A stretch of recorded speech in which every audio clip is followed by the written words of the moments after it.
Kami po ay patuloy na nagpapasailalim sa inyo, Lord God, at handang matuto sa iyong mga salita. Maitama po ang mga Panginoon ang mga bagay na meron kami, O Diyos, at patuloy kaming lumalim, O Lord God, ayon po sa katotohanan ng iyong mga salita. Kaya salamat sa buhay po ng bawat isa. Salamat sa kanilang oras, Lord, na bibigay sila ng oras, Panginoon, para makaging bahagi po ng gawain pong ito, Lord God. Kaya purihin ka, O Diyos, at pinasasalamatan ka namin sa pangalan ni Jesucristo. Amen and amen. So, praise God, no po, at pinagpalang gabi, no, sa ating pong lahat. So this evening po, no, ngayong gabi ay dako po tayo uli sa salita po ng Panginoon, and tingnan po natin kung ano yung bagay na buksan sa atin ho ng Lord, no, sa gabi pong ito. At samahan niyo ako sa aklat po ng Hebreo, no, Hebrew chapter 12, verse 1 and 2. No, sa aklat po ng Hebrew, o Hebrews chapter 12, verse 1 and 2. So ganito po yung binabanggit po sa mga salita pong nakahayag. Ang sabi po ay, "Now therefore, since we are surrounded by such a great cloud of witness, let us throw off everything that hinders and the sin that so easily is entangled, and let us run with perseverance the race marked out for us." No? Kaya nga, dahil tayo daw po papaligiran ng napakaraming saksi, tanggalin daw po natin anumang balakid at kasalanan kumakapit sa atin. Buong tiyaga tayong tumakbo sa takbuhing nasa ating pong harapan. And verse 2, fixing our eyes on Jesus, the pioneer and perfecter of faith. For the joy set before him, he endured the cross, scorning its shame, and sat down in the right hand of the throne of God. No, ituon natin ang ating pong paningin kay Jesus. Sa kanya nakasalalay ang ating pong pananampalataya mula simula hanggang katapusan. Dahil sa kagalakang naghihintay sa kanya, hindi niya inalantana ang kahihiyan ng pagkamatay sa krus, at siya ngayon nakaupo sa kanang trono ng Diyos. So ngayong gabi po, no, pag-usapan po natin about tinatawag po nating running in the finished work of Christ. Na po, tayo po ay tumakbo, no po, doon sa tinapos na gawa ng Panginoong Jesucristo. So yun po yung ating pong pag-uusapan. No? Doon po sa verse na binasa po natin, very familiar po tayo, but let allow the Holy Spirit na bigyan tayo ng revelation, no, ayon po sa katotohanan ng scripture. At yun po yung ating pong tingnan, no, ngayong gabi ito. So imagine po natin na tayo daw po ay nakatayo, no, doon sa isang karera, at ang mga tao nasa paligid daw sumisigaw, no. At ang mga daan ay ito po ay napakalakas ng mga sigawan, no? At yung tension po ay naroon. At ang puso po na kung saan nais na tumakbo ay naroon yung kaba, no? Kung imagine po natin kung tayo po tatakbo. At lahat ng mananakbo ay nakatuon doon sa nais nilang matapos yung kanilang takbuhin. No, yung iba ay nag-i-stretching, tinitignan yung kaliwat kanan, no, at para lang mawala yung kaba. But imagine po natin, no, sa gitna ng tensyon, o sa gitna po ng tinatawag na parang yung tension and excitement bago ka tumakbo, merong magsasabi sa iyo. At ang sinasabi niya, hindi mo na kailangang lumaban para patunayan ito. Ang kailangan mo lang ay magsikap ka para patunayan mo sa sarili mo. So ibig sabihin yung tropeyo, yung trophy, ay sa'yo na. Yung premyo ay naka-secured na sa'yo. Ang kailangan mo lang gawin ay tumakbo ka. Huwag kang tumakbo sa kaba, huwag kang tumakbo sa takot, huwag kang tumakbo sa pag-aalala, kundi tumakbo ka lang kasi secured na yung prize para sa iyo at naghihintay na ang trophy para sa iyo. I-imagine po yung ganun, no? Nasa ganung eksena na parang biglang mag-iiba yung mag-iiba yung pakiramdam mo, no? So, merong assurance, secured na pala yung price para sa akin. So, ang kailangan ko na lang gawin, tsagain kong takbuhin ito dahil alam kong may price na naghihintay na para sa akin. So, ganun po yung nangyari, no? Na kung saan na pinlip po ng Bible yung perspective doon po sa kay Kristo, no? Na bilang pong mga mananampalataya, ang starting line po natin, no, ay hindi po doon sa pinakasimula talaga. As Christians, follower po ni Jesus, believer ni Jesus, ang starting line po natin bilang mga mananampalataya ay doon po sa finished work of the cross. So hindi po sa simula, kundi sa tinapos pong gawa ng Panginoon. So that's the meaning, no, nung story. No, ang kailangan mo na lang gawin, enjoyin mo na lang yung journey. So yung race na ginagawa natin, ay hindi na ito yung about doon sa parang meron kang patunayan, o kaya dahil sa takot, o kaya dahil sa parang kaya ka tumatakbo para lang meron kang ma-achieve. No, hindi na yon. So as Christians, ang race na ginagawa po, ang takbuhin ginagawa po natin is ini-enjoy po natin yung takbo. Kasi bakit? Nauna na ho yung prize po para sa atin. So, amen. Purihin po ang Panginoon.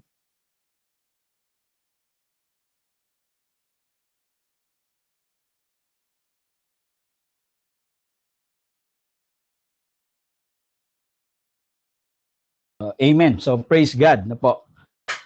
So, ang starting line po natin is from victory, no po? So, hindi po tayo from fear, not from striving, not from desperation.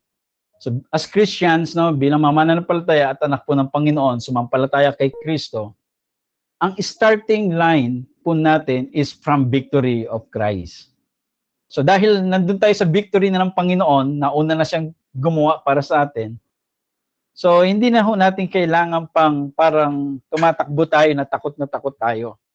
Na parang tumatakbo tayo na parang nag-aalala tayo. So, yung takbuhin po natin is ini-enjoy po natin. So, isa-isahin po natin yung ating mga talatang nabanggit po kanina, no? Sabi ko nun, sa Hebrews chapter 12 verse 1, let us lay aside every weight and the sin which so easily ensnares us. Sabi gano'n, no? Tanggalin daw po natin yung mga nagiging pabigat, no? Balakid, alisin yung mga pabigat. So the meaning ng lay aside, no, every weight is to cast off, no, remove or put aside. Ilagay natin sa gilid, alisin natin, itapon. So spiritually, ito po ay tinatawag po tayo, this calls us to remove anything na nag-i-slow dun sa race po natin. So ano yung mga bagay po na yon?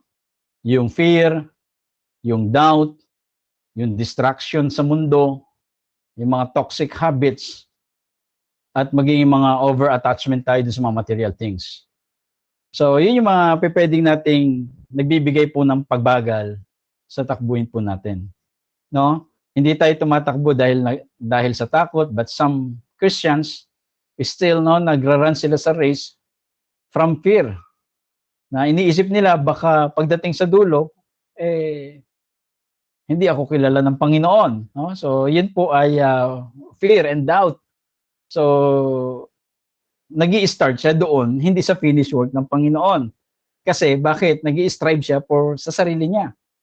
So, yun po yung isang bagay, no, na kailangan nating i-remove. No? Meron ng Kristong gumawa para sa atin na nauna. So, actually, ang race po natin, hindi naman po ito kung sino yung mauuna, no? Kasi meron nang nauna ho ang Panginoong Kristo sa atin. So lahat po ng kasunod po ng Panginoon ay pinagtagumpay ho ng Panginoon na yon. So ang kailangan na lang natin gawin, daanan po natin yung journey ng ating pong Christian life. So ano yung mga nagpapabigat po sa atin pag ikaw ay driven ng fear, driven ng doubt, ng mga toxic habits, mga lies ng kaaway sa buhay po natin, mga kasinungalingan ng kaaway, mga pwedeng mga distractions. So lahat po yan ay nagiging dahilan para tayo po ay bumagal, no, sa ating pong journey. Nang ibig sabihin, kasi nga, pinapasan po natin yung bagay na hindi naman dapat nating pasanin. Hindi natin dapat pasanin yung takot, yung pag-aalala, no, yung mga distractions, may mga problema siguro tayong pwedeng daanan, mga challenges sa buhay.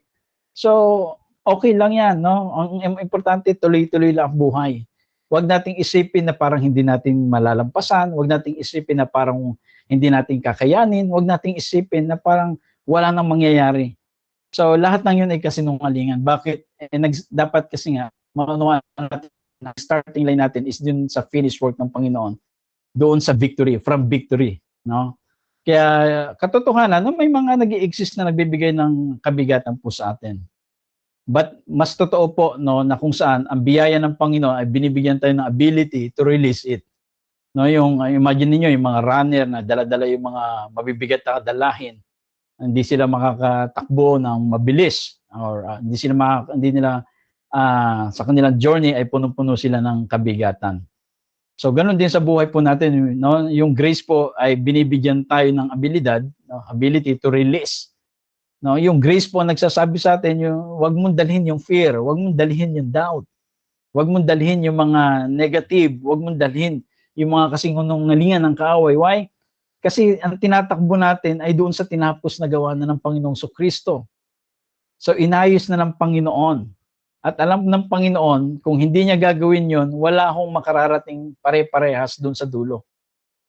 Kasi Jesus na po yung gumawa po sa atin. Kaya nga doon sa verse 2, di ba, binanggit po yon, no?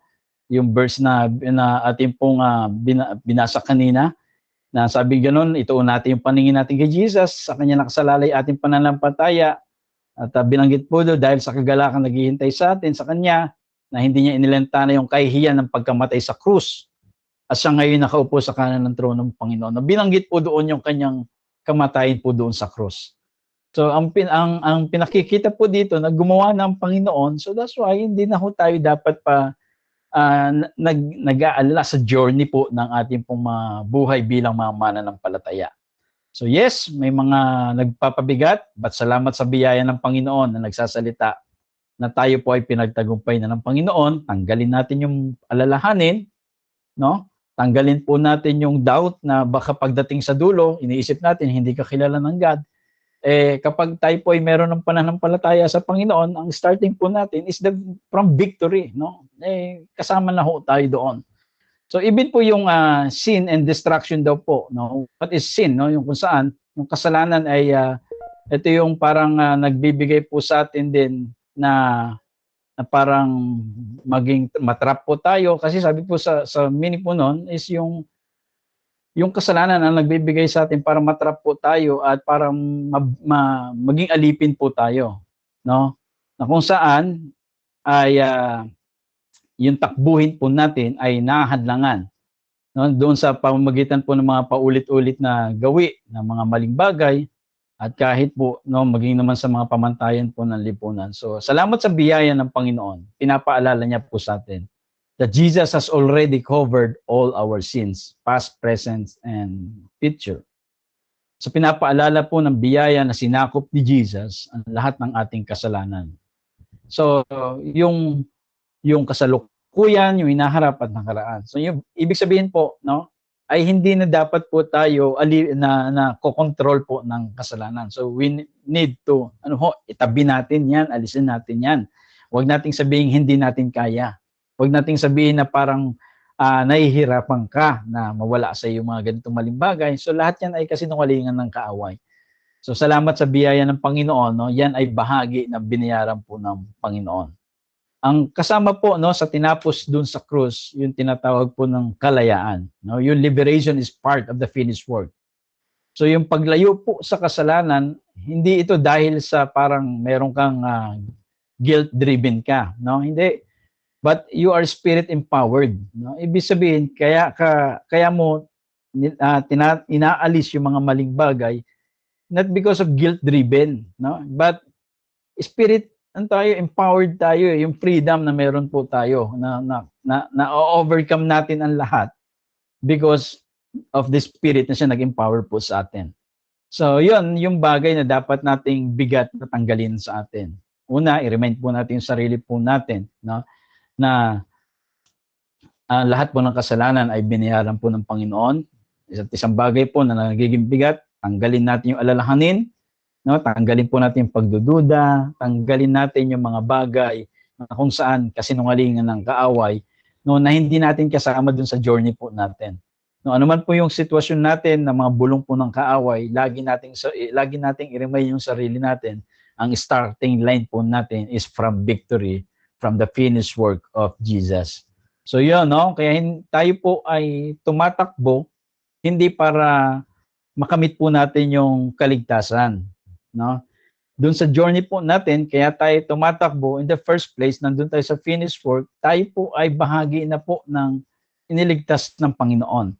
So sa finish line po, kaya pagdating sa finish line, hindi doon i-announce kung sino yung tatanggapin o hindi, no? It's a journey po ng ating pong bilang mga mananampalataya.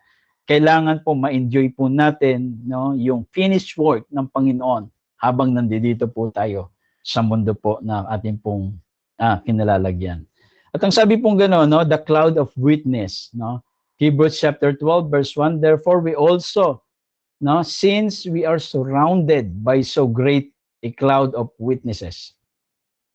Nakakala natin noon, na maging ako po, nakakala ko noon, sa takbuhing ito, ang mga nanonood po sa atin ay yung mga taong nasa paligid natin, yung mga, akala ko noon, yung mga hindi mananampalataya na nakatingin sa atin, o kaya yung mga taong walang relasyon sa Lord.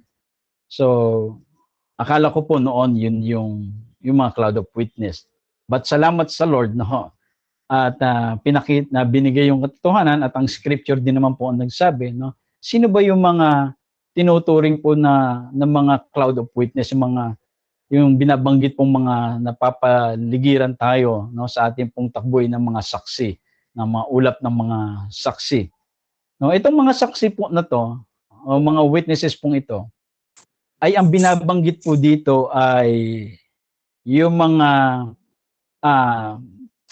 mananampalataya o yung mga great mga person na po. Na yung may binanggit po sa Hebrews chapter 11, yung tinaguriang Hall of Faith, no? Yung kung babasahin po natin yung Hebrews chapter 11, yan po yung listahan po ng mga nauna pong doon sa Old Covenant na nagpakita po ng kanilang mga pananampalataya. From Hebrews 11, inisa-isa po yan. And then pumasok po yung Hebrews chapter 12, no, verse 1. Sabi nga, therefore we also, since we are surrounded by so great a cloud of witness. Yung tinutukoy pong cloud of witness na po, ay ito po yung mga tao na kagaya po ni Abel, no, binanggit po doon, na kung saan nag-offer po siya ng pleasing sacrifice sa God. Si Enoch that who walked faithfully with God, binanggit po diyan, no? Si Noah that who built the ark in obedience, na nagbigay ng instruction ng God, nag-create po ng ark si Noah. Si Abraham na who obeyed God's call. No, tinawag si Abraham kahit hindi niya alam at imposibleng mangyari. Yung pangako po sa kanya, sumunod po siya. Even Moses, binanggit po diyan. No? Si Moses na siyang pinangunahan niya yung bayan po ng Diyos sa gitna po ng mga pagsubok. Kung saan yun po yung binabanggit po, no? At marami pa hong mga persevered in faith, no? Marami pang ibang nagtiyaga sa pananampalataya. So sila po yung binabanggit po dun sa talata na verse 1. Doon sa 12 verse 1. Etong mga witnesses po na to, no, yung mga character ng Bible na kung saan ay nagpahayag po ng kanilang pananampalataya. Kaya tignan po natin, no, yung binang they are cloud of witness. No, sila daw po ay parang mga ulap ng mga saksi, witnesses, mga saksi, hindi po mga jury or hindi sila mga judge para i-condemn tayo. Kundi ano po, kundi sila yung mga tao na kung saan na nag-testify ng faithfulness ng God, at yung mga posibleng bagay ay pinakita yung mga imposibleng bagay, pinakita yung imposible. So sa biyaya po ng Panginoon. So yun po, tayo ay tumatakbo, dahil napapaligiran tayo ng cloud of witness, sila po ay hindi para i-judge tayo, kundi para i-inspire po tayo na every time na alalahanin po natin yung mga ginawa po nila, ay doon natin makikita yung katapatan po ng Panginoon sa kanila pong mga buhay. So same thing din sa buhay po natin. Kung ang Diyos po ay naging tapat kay Moses, kung ang Diyos po ay naging tapat kay Abraham, kay Noah, kay Enoch, kay Abel, so at sa iba pang mga nabanggit, kung ang Diyos po ay nahayag yung katapatan sa kanilang buhay, so sila po yung tinatawag na cloud of witnesses natin, na mga saksi, na kung saan pwede nating hugutan ng kalakasan na makita yung katapatan po ng Panginoon sa journey po natin.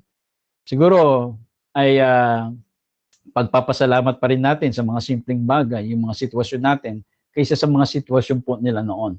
So, kaya yun, ano man po ang nararanasan po natin sa buhay, lagi nating alalahanin, ang Diyos nga naging tapat sa kanila, sa ating pakaya. So, yun po yun. Kaya run with endurance, ibig sabihin po noon, ang strength po natin, tumakbong may pagtitiis. Ang strength pong ginagamit po natin, doon, let us run with endurance, is the race that is set before us. Kaya tayo, i-remind ko lang po ulit, na ang mga saksi pong tinutukoy sa ating pong takbuhin ay hindi po yung mga kapitbahay natin, hindi ito yung mga pamilya natin, hindi ito yung mga taong nanonood po sa atin, kundi ito yung mga taong nauna lang gumawa, nahayag ang kanilang pananampalataya at na siya nagiging encouragement para sa ating takbuhin. So run with endurance, sabi nga tumakbo daw po na merong pagtatyaga o pagtitiis. So meaning po, ang ibig sabihin po noon ng run with endurance is yung pagtitiis, katatagan at pagtatyaga, sa ilalim po ng mga sitwasyon po natin. So ano yung endurance po natin? Hindi ito yung sarili nating lakas. Grace is our strength. Kaya endurance po is not a human effort. Tandaan po natin. Hindi mo effort yung endurance. Hindi ka tumatakbo dahil sa effort natin. Sa effort mo, dahil sa lakas mo, sa husay mo. Hindi po. Tayo po ay tumatakbo doon sa kalakasan ng biyaya ng Panginoon. In the first place, hindi nga tayo karapat-dapat, pero pinagindapat po tayo. So that's why, it's not a human effort. It is empowered by Jesus' grace. Kaya yung mga yung mga trials, yung mga sitwasyon po natin ay hindi maiiwasan, may may encounter po tayo. Yung mga pagod, yung mga kabiguan. So may mga may encounter po tayo. Pero salamat, yung ating pong lakas ay hindi galing sa sarili po natin. But it is the grace of God. Kasi sabi ni Paul, sabi ni Paul sa 2 Corinthians chapter 12 verse 9, sabi, my grace is sufficient for you, for my power is made perfect in weakness. Sabi ganoon, sapat na sa iyo ang biyaya, sapagkat ang aking kapangyarihan ay nagiging ganap sa kahinaan. So yung kapangyarihan daw po, ang biyaya ng Panginoon ay nagiging ganap sa kahinaan. So tayo po ay mahina, pero dahil may biyaya po ng Panginoon, kaya nga tayo, magtataka na lang tayo. Gaya lagi natin sinasabi, paano natin nalalampasan ang lahat? Not because doon sa effort po natin, because we are empowered by grace of God. Yun po ay yung binanggit po doon sa 2 Corinthians 12 verse 9. My grace is sufficient for you, for my power is made perfect in weakness. Sapat daw po ang biyaya ng Diyos, sapagkat sa kapangyarihan niya, yung kapangyarihan na yon ay nagiging ganap sa panahong tayo po ay mahina. Kaya yung tinatawag pong yung tinatawag pong spiritual na yung pagtitiis, ito po ay nagmumula, no? Kung saan yung pagkaalam po natin that we are knowing that we are run from victory, not toward it. Ang ibig sabihin po, tayo po ay matakbo mula sa tagumpay, hindi patungo doon sa tagumpay. No, lagi nating i-remind yung sarili natin na ang starting point natin is victory. So ibig sabihin po noon, kung ang victory ang sinimulan po natin, kaya nga tayo tinawag po ng more than a conqueror, na po. Meron ng naunang nagtagumpay. At yung tagumpay na yon ay tinatamasa po natin. Na hindi mo pinaghirapan pero pinagtagumpay po tayo. So yun po, no, dahil sa biyaya po ng Panginoon. At nasabi pong gano'n, yung race ay inilagay sa atin, no, itinakda po sa buhay po natin. And God ay appoints each believers, no. Magkaroon tayo, ang bawat isa po ay may kanya-kanyang race individually. Kaya hindi pwedeng i-compare mo yung sarili mo sa race ng iba, no? Kasi iba yung race niya, no? Hindi tayo magkakaparehas. God appoints each believers, no po. Kasi sabi nga, the race that is set before us, no? Ikaw, ako, meron pong takbuhing ng ating pong journey bilang mananampalataya na magkakaiba ho tayo. Hindi ho tayo pare-parehas po hindi tayo pare-parehas po ng line, no? Pero pare-parehas po tayo ng sinimulan sa biyaya po ng Panginoong Jesucristo. Kaya hindi dapat natin po ikinukumpara yung sarili po natin, dahil ang biyaya po ng Panginoon, ini-empower ang bawat hakbang po natin. So kaya tayo po, we need to run in partnership with the Spirit. So tayo po ay magtiwala, no? Magtiwala tayo sa Kanya, magtiwala tayo sa wisdom, sa guidance ng banal na Espiritu, kasi siya ang nag-set nun eh. No, ang Diyos ang naglagay ng takbuhin sa ating pong harapan. At dahil siya ang naglagay, no, magtiwala tayo doon sa naglagay. No, kaya hindi ito tungkol sa lakas at kakayahan mo. Kaya anumang hinaharap po natin, no, anuman po ang harapin po natin diyan, pagtiwalanan natin na yan ay nilampasan na ng Panginoong Jesucristo, no, kailangan lang po nating takbuhin, no, daanan. And the Bible clearly tells us that the race that we are called to run is God appointed and unique, no, for each believer. Kaya pag sinabi pong assigned or appointed or laid out in order, ibig sabihin daw po noon, yun po yung ibig sabihin po noon, yung binabanggit po, no, na yung appointed, inassign, inilagay sa atin, at inilaan po sa atin, at ito po ay inayos sa pagkakaayon sa pagkasunod. So hindi po ito random path, no. Ang Diyos po natin, no, hindi ito, no, malinaw sa Biblia, tinawag tayong tahakin ito.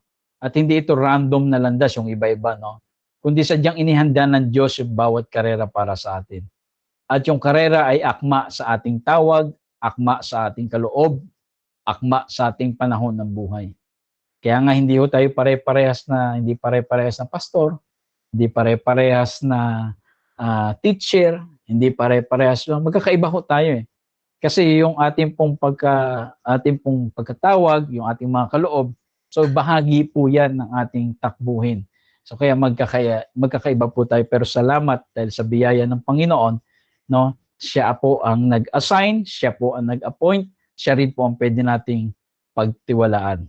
No, gaya po ng mga athletes, no, sila po ay may mga designated lanes during race.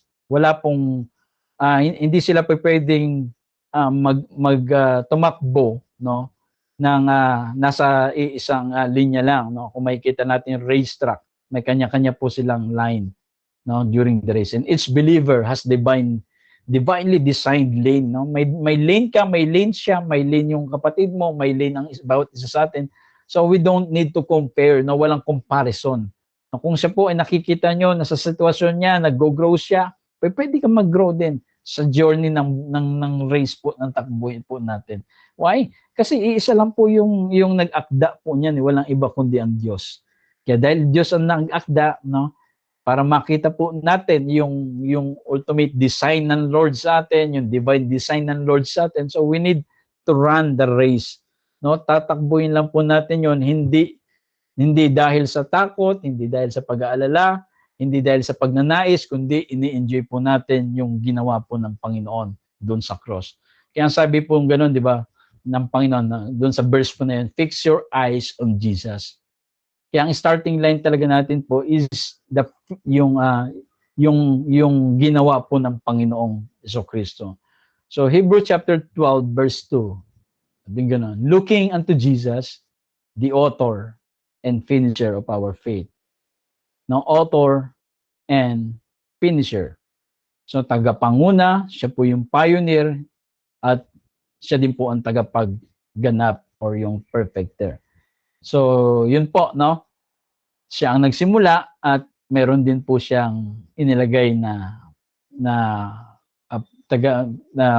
ending, no? Kung saan po tayo kung saan po yung takbuhin po natin. So yun po yun, no? Si Jesus po ang pinagmulan ng ating pananampalataya at siya rin po nagsimula sa kanya ang ating pong journey ng ating pong race. At sa pamagitan na ng kanya ng Espiritu at ng Panginoong Kristo, no? Siya din po ang kasama nating marating po yung bagay na inilaan po sa atin ng Panginoon.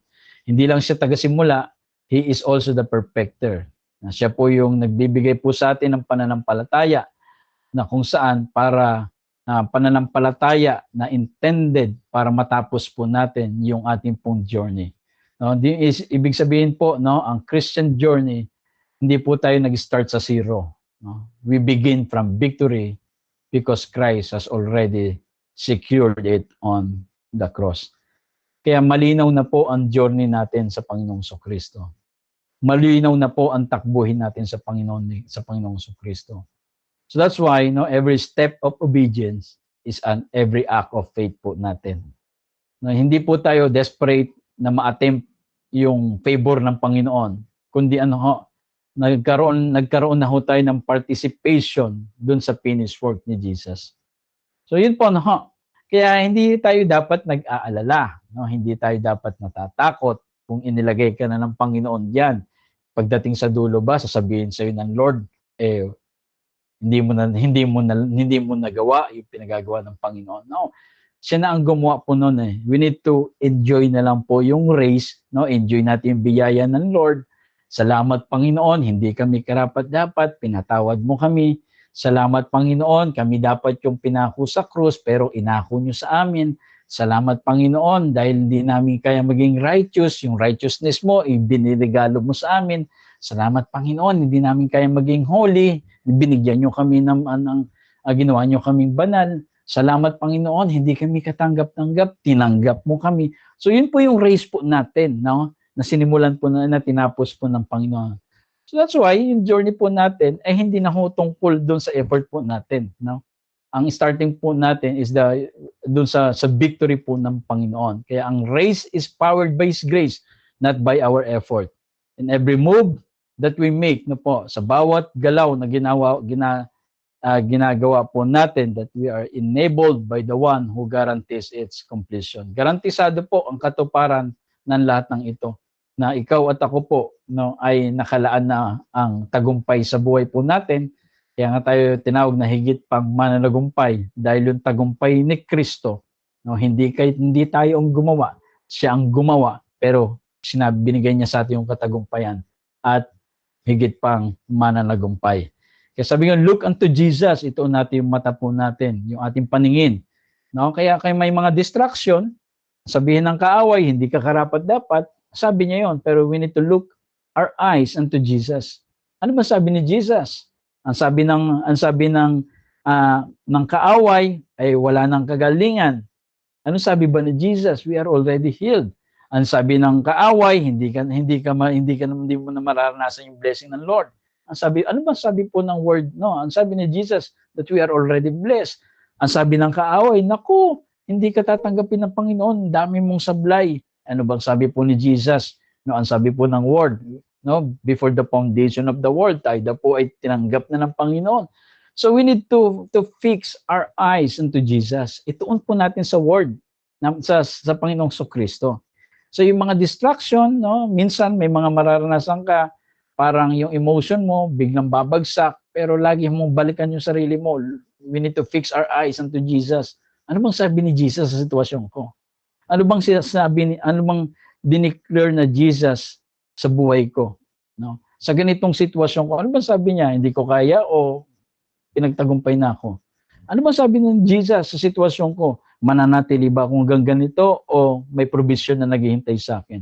So doon po yung nagiging kalakasan po natin. So that's why we need to fix our eyes unto Jesus. Even ang salvation po natin, it's not our own effort.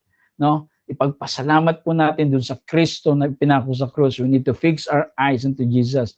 Hindi dahil magaling ka, hindi dahil malakas ka, hindi dahil matibay ka, no, kaya mo natapos at matatapos ang takbuhin. No, it's all about Jesus Christ. Siya yung nag-sustain sa atin ng lakas, yung biyaya niya. Siya yung nag-sustain sa atin para para makamit natin yung tagumpay ng buhay. So lahat po ng yan ay galing po sa Panginoon, no? Ang buhay po natin, ang buhay natin ay may mga distraction, takot, pagdududa. May mga pressure tayong pwedeng iharap. But dahil sa biyaya ng Panginoon, sa biyaya ng Diyos, kung tayo po ay naka-focus doon kay Kristo lamang, lahat ng bagay pong yan ay nalalampasan po natin. So yun, kapag tayo po'y nananatiling nakatingin ang ating mga mata o nakatuon, meaning doon sa ginawa ng Panginoong Kristo, yung mga pagsubok po ay nagiging lesson na lang sa buhay natin. Yung mga hakbang po ay nagiging act, no? Every step na ginagawa po natin ay nagiging acts of worship. No, yung mga hakbang na ginagawa natin, ito yung nagiging hakbang ng pagsamba. Ibig sabihin, sinasamba mo, Lord, salamat Panginoon, salamat hindi ko kaya, nalampasan ko, salamat Panginoon sa nakaraang buwan, meron akong mabigat na problema, pero ito na ako ngayon, pinagpapasalamat ko yung kabutihan mo. So every step, no, nagiging dahilan po ng pagwo-worship natin sa Panginoon. Yung endurance po ay and endurance becomes a joyful participation dun sa victory. No, ibig sabihin po, yung mga bagay na nararanasan po natin, ginagawa natin, even yung pagtitiis ay nagiging masayang, parang participation natin sa victory ng Panginoon. Kasi hindi nga tungkol sa atin eh. Actually, hindi nga natin kaya, pero salamat, meron pong gumawa ang Panginoong Kristo. So that's why yung our race po is grace-driven, not performance-driven. Dahil po, no, dahil nakabase ito doon sa sapat na gawa po ni Kristo. Ang kailangan na lang natin gawin, of course, mag-obey po tayo. No, yun po yung journey po natin sa race natin, is yung obedience natin. E pag sinabi ng Panginoon, magtiwala ka lang. Like nila Noah, ng mga nauna pong mga ama natin mga ama natin na dahil nagpakita ng pananampalataya. Can you imagine, no? Eh, kung tayo kaya yun, magiging faithful kaya tayo sa Lord, no? Kagaya kay Noah, no? Ang haba ng journey na yun, hindi lang 1 taon yung binuo yung arko. No? At, pero ginawa niya pa rin.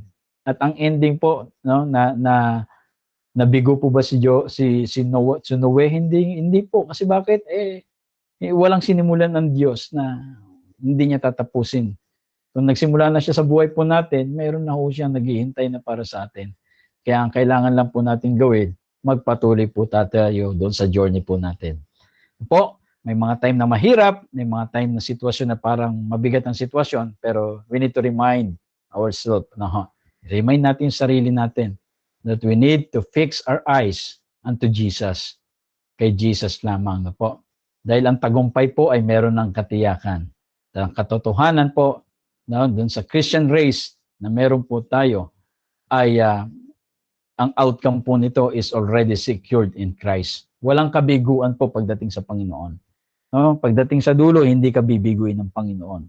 Kaya we need to enjoy yung journey po natin bilang mga mananampalataya sa ating pong takbuhin. No, yung ating pong pagsunod ay mahalaga. Hindi para magkaroon tayo ng pabor sa Diyos o hindi para magkaroon tayo ng kaligtasan. No, ulitin ko lang po, hindi tayo tumatakbo para sa kaligtasan. No po? Hindi tayo tumatakbo para makuha yung kaligtasan. Tumatakbo tayo bilang mga ligtas. Tumatakbo tayo bilang mga pinaburan. Tumatakbo tayo bilang mga pinatawad. Tumatakbo tayo bilang pinagtagumpay. So yan po yung ating journey. So ibig sabihin po sa mga dadaanan natin sa buhay, tayo po ay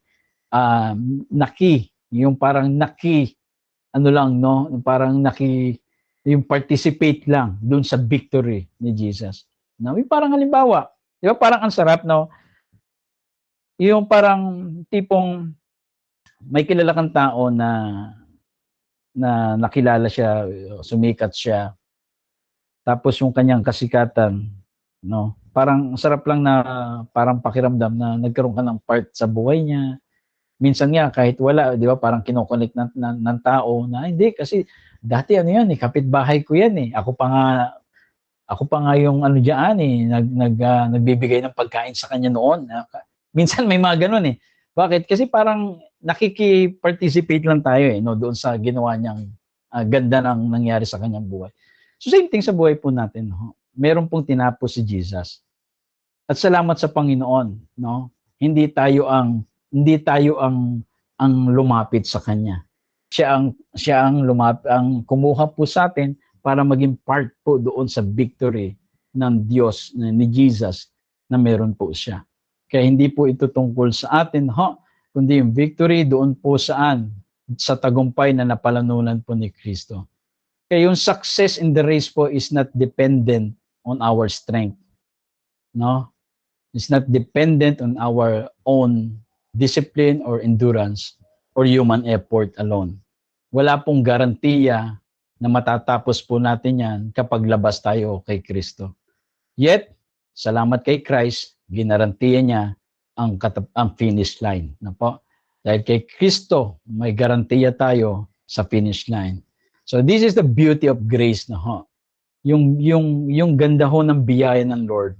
Minimit niya tayo sa kahinaan po natin para ano po, no? Kinakatagpo niya tayo doon sa oras na tayo po ay mahina para i-sustain niya ho tayo. No, sa pagkakadapa natin, hindi tayo dinudurog po ng Diyos. Pagkakadapa po natin, tinutulungan po niya tayo. At tinitiyak po niya na tayo po ay muling makatakbo, makapagpatuloy doon po sa bagay na ating pong dinadaanan. Kaya ang katotohanan po, no, na kung saan yung ating pong dahil po sa biyaya ng Panginoon ay pinapakita yung katotohanan na ang landas at tinutukoy po na nagkakaroon po man ng mga hadlang, meron pong nagpapalakas sa atin. At habang pinapalakas po tayo ng biyaya ng Panginoon sa bawat akbang, ito po ay nagpapaalala na hindi tayo tumatakbo mula doon sa sarili nating sinimulan, kundi sa tinapos ng Panginoon, mula sa tagumpay ng Panginoon, mula sa napanalunan ng Panginoong Jesucristo, mula sa tinapos ng Panginoong Jesucristo. Kaya yung mga pagsubok, mga kabiguan, yung mga pagod, hindi dapat ito makakapigil doon sa sukdulang tagumpay dahil si Jesus ang ating anchor na po. He has already secured the finish line. No, secured na. Gaya ng illustration natin kanina, no, bago ka pa simula, binulungan ka na, o tapos na may trophy ka nang naghihintay. Baka huminto ka pa, may naghihintay ng trophy sa'yo. Baka huminto ka pa, may gantimpala ka na. Baka huminto ka pa, meron ng magandang bagay na nag-aambag sa'yo. So, ibig sabihin po, no, hindi tayo tumatakbo para makamit po yung bagay na yun. Kasi, bakit po ibinigay na nga sa atin yun Para lang maranasan natin, mag-manifest ang lahat ng yun, makita po natin yung magandang plano ng Lord sa atin. Kailangan lang po nating lakaran, takbuhin, yung ating pong takbuhin bilang mga mananampalataya. Kaya salamat po sa Panginoon. Tayo po it's no longer a struggle or striving or fear or of failure. No, hindi na tayo nag-i-struggle na tinatanong natin sarili natin na may tagumpay pa kaya ako, may makukuha pa kaya ako. Mga kapatid, anuman ang mangyari, nananatili po ang pangako ng Diyos sa atin. Kasi sa isang paglalakbay po, ang kailangan natin, yung endurance na binabanggit po doon, ito po hindi yung paghihirap. No? Meron po kasing pagtitiis na masaya ka. Meron namang pagtitiis na hirap ka. So yung endurance pong binabanggit po dito is not yung endurance ng pagkahirap, hindi yung pagtitiis na parang hirap na hirap, kundi yung pagtitiis na meron kang saya. No? Hindi ko lang kung naunawaan niyo po yung sinasabi ko. May ganun, no? May mga ganun tayong sitwasyon. Yung parang tinitiis mo yung bagay pero masaya ka. No? Hindi yung tinitiis mo yung bagay pero hirap na hirap ka. So magkaiba po yun. Kaya yung journey po natin, it's a joyful endurance, resting in Christ, sufficiency. Kaya tayo po ay namumuhay sa kalayaan, sa kanyang garantisadong tagumpay na ibinigay po sa atin po ng Panginoon. Kaya sa takbuhin po natin, no, kaya doon yung verse po na to, na Hebrews chapter 12, verse 1 and 2. Nagpe-present po ito, that race na of grace, that we are in a race, but it is a race we run from victory, not desperation. Tandaan po natin, tayo po ay tumatakbo mula doon sa tagumpay, no? Mula sa tagumpay, hindi papuntang tagumpay, mula sa tagumpay, hindi po sa desperation. So tayo po, no? So we need to lay aside yung mga bigat, no? Yung kung may mga pinagdaraanan ka, no? Yes, bigat 'yan. May problema, yes, bigat 'yan. Pero wag mong pasanin. Itabi mo kasi bakit?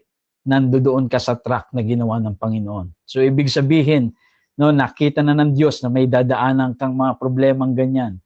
Pero salamat sa Lord, nananatili pa rin naghihintay ang tagumpay na inilatag ng Diyos sa buhay po natin. So wag tayong huminto. We need to fix our eyes on Jesus. At tayo po ay maging bahagi po doon sa tagumpay na ginawa po ng Panginoon. Kaya bilang mga mananampalataya po, tayo po ay nagsisimula doon sa victory of Christ, sa finished work ng Panginoon. We run in truth and we are empowered by grace, that fixing our eyes on Jesus. Siya po yung author and finisher of our faith, na meron garantiya na tagumpay sa buhay po natin doon sa dulo. Kaya salamat po sa Panginoon. No? Kaya we need to enjoy yung journey. No? Yung ating pong takbuhin, hindi dapat bigat ang nararamdaman po natin, kundi kagaanan. Yung ating journey as Christian, ang nararamdaman po dapat natin is yung kagaanang ipinagkaloob ng Panginoon. Hindi ito burden, no? Hindi ito obligation, hindi ito pasanin na kailangan mong bitbitin. Kundi pinaalis nga ng Lord ang lahat ng bigat. Bakit? Ayaw niyang tumatakbo tayo na mabigat ang ating pong kinalalagyan. No, bakit? Ba't niya pinaalis? Kasi nauna na niyang tinapos ang tagumpay. Nauna niya lang ibinigay ang tagumpay sa atin. So that's why, mga harapin po natin, harapin na lang natin yan, and let's fix our eyes on Jesus. Ituon natin yung paningin natin kay Jesus, author and finisher ng faith natin. Kung may problemang dumating, salamat Panginoon, it's already done. Salamat Panginoon, may tagumpay na, may sagot na diyan. Lord, no, may mga sitwasyon tayo, pagpasalamat natin sa Panginoon, no? Huwag natin bitbitin yung problema. Pagpasalamat natin na merong kasagutan ang Diyos. So wag natin laging isipin, wag tayong ikulong yung sarili natin doon, na meron pong pangako ang salita ng Diyos. At sa pangakong yon, meron pong kasiguruhan doon bilang mga anak ng Panginoon na sumasampalataya at tumatakbo sa takbuhing inilaan ng Panginoon. Kaya salamat po sa Panginoong Kristo, siya po ang unang gumawa at tayo po ay dinadaanan lang po natin ang lahat ng ito. Praise God. So let's pray. Lord Jesus, marami pong salamat sa gabi pong ito, Panginoon. May kanya-kanya kaming takbuhin bilang mga mananampalataya. Pero salamat, Panginoon, yung pagtitiis na tinuturo mo, hindi ito yung pagtitiis na hirap. Hindi ito yung pagtitiis na bigat. Hindi ito yung pagtitiis, Panginoon, na kung saan nagbibigay sa amin, Panginoon, ng kalungkutan. Nagbibigay sa amin, Panginoon, ng kahinaan. Kundi ito yung pagtitiis na merong kagalakan. No, tinitiis namin ang lahat dahil alam po namin kasama namin kayo. Natitiis namin ang lahat kasi merong Kristong nauna sa amin. Tinitiis namin ang lahat kasi alam po namin na hindi nyo kami pababayaan. Kayo ang siyang author and finisher of our faith, Panginoon. Kaya salamat po. Kami ay, ang aming takbuhin ay nagsimula doon from victory, hindi papuntang victory, Panginoon. Mula sa victory mo, at yun yung journey po namin, O Diyos. Kaya salamat po, Lord God. Alisin niyo lahat ng agam-agam. Alisin niyo lahat ng alalahanin. Alisin niyo lahat na nagbibigay dahilan sa amin para kami ay hindi umusad, Panginoon. Tulungan niyo kami na ibalik lagi ang aming paningin sa inyo lamang at sa tinapos yung gawa. Kaya salamat po, pinupuri ka namin at pinasasalamatan sa pangalan ni Jesus. Amen. Amen.